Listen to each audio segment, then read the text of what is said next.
Hey there, this is Matt with State of Flux. Again, continuing down my path to through the DC lineup of films. Still stuck in the murky waters between Dark Knights. This is The Losers. This is a film that I remembered with a little bit of fondness, and I'm trying desperately to figure out why that was.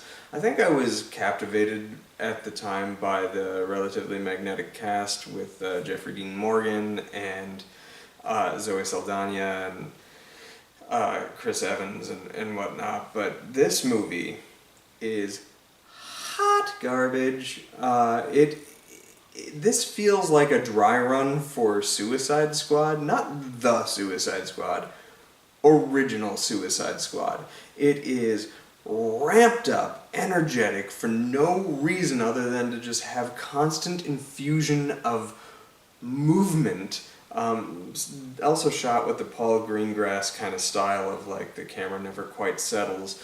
Hyper overexposed in its lighting and whatnot.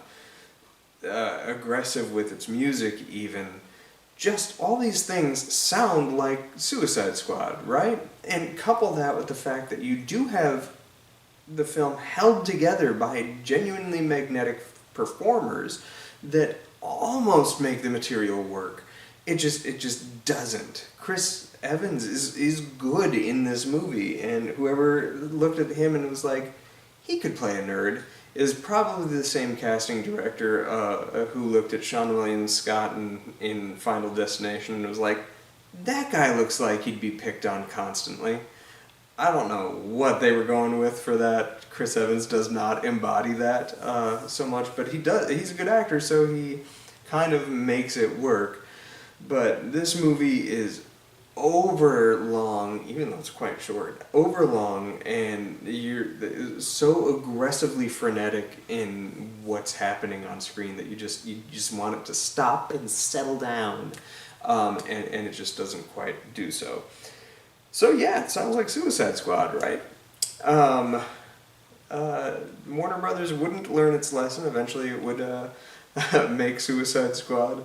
This is based on a relatively obscure Vertigo comic, so it's not part of like the main DC line, so to speak, but still part of the pantheon. I think after this one I have yet another obscure one, Red. That one at least has a dynamite cast. Oh, this one had a dynamite cast too. I might just be fucked for forever, because I think I go from Red to Green Lantern. But I'm gonna power through. Maybe Red's a masterpiece. I don't know. We'll check this out. Thanks for watching. Like, subscribe, do all that good stuff. Peace.